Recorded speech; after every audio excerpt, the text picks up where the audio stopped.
Hello दोस्तों, मैं हूं आपका दोस्त शिवपाल राम कुलहरी। तो दोस्तों, आज हमारा ये जो शिक्षा मनोविज्ञान और बाल मनोविज्ञान है, इसका ये तीसरा पार्ट है। तो इसमें मैं फिर इम्पोर्टेंट क्वेश्चन लेके आया हूं।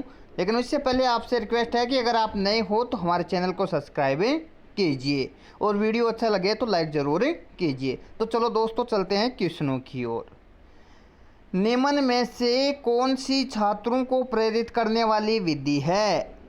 तो छात्रों को प्रेरित करने वाली विधि होती है वो उनकी प्रशंसा होती है। नेक्स्ट क्वेश्चन देखिए। शिक्षा शब्द समानार्थी है, अर्थात शिक्षा शब्द का अर्थ है। तो ये निर्देशन भी इसका अर्थ हो सकता है, विधायलीकरण भी इसका अर्थ हो सकता है और प्रशिक्षण भी इसका अर्थ होता है, यानी उपयुक्त सभी। नेक्स्ट क्वेश्चन देखिए। स्वतंत्र भारत के प्रथम शिक्षा मंत्री कौन थे? Important question. तो स्वतंत्र भारत के प्रथम शिक्षा मंत्री थे मौलाना अब्दुल कलाम आज़ाद। Next question. दोस्तों, वीडियो को पूरा देखिए तभी अच्छी जानकारी प्राप्त होगी। कक्षा में छात्रों की संख्या कम क्यों होनी चाहिए? तो कक्षा में छात्रों की संख्या कम होने का कारण है कि छात्र पर शिक्षक के व्यक्तिगत ध्यानाकर्षण हेतु, यानी शिक्षक का छात्र पर पूरा का पूरा ध्यान होना चाहिए। Next question. प्रतिभाशाली बालक की क्या विशेषता होती है? तो प्रतिभाशाली जो बालक होता है उसकी प्रमुख विशेषता है वो अध्ययन में रुचि, ये तो नहीं होती। सेवा भाव, ये तो हो भी सकता है। मानसिक प्रक्रिया की तीव्रता, ये होती है मानसिक प्रक्रिया की तीव्रता। नेक्स्ट। भारत के संविधान के किस धारा के अंतर्गत प्राथमिक शिक्षा को निःशुल्क एवं अनिवार्य बनाने का प्रावधान है? तो ये है धारा 45 के अंतर्गत। नेक्स्ट। निम्नलिखित में से कौन सा प्रत्यय पर्यावरण से प्रभावित होता है? तो पर्यावरण से प्रभावित होता है वो होता है स्वभाव। Next question. निम्नलिखित में से किस कारण से बालक में कुंठा जन्म लेती है?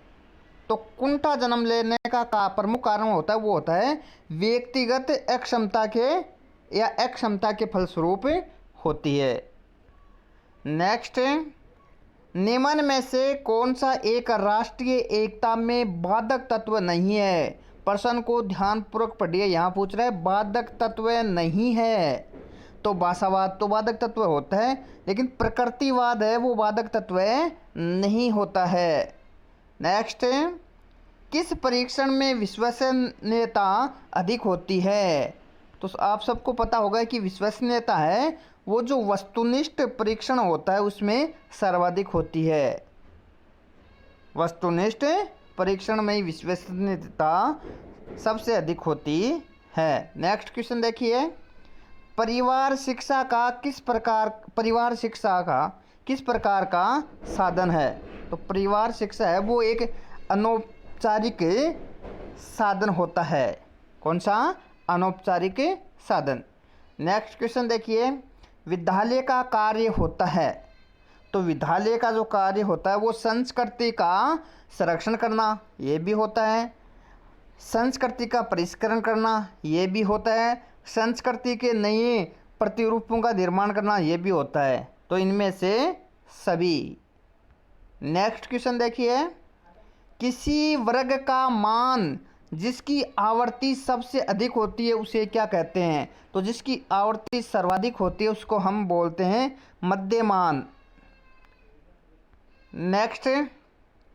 निरौपचारिक शिक्षा का साधन है, तो निरौपचारिक जो शिक्षा है इसका साधन कक्षा शिक्षण नहीं है।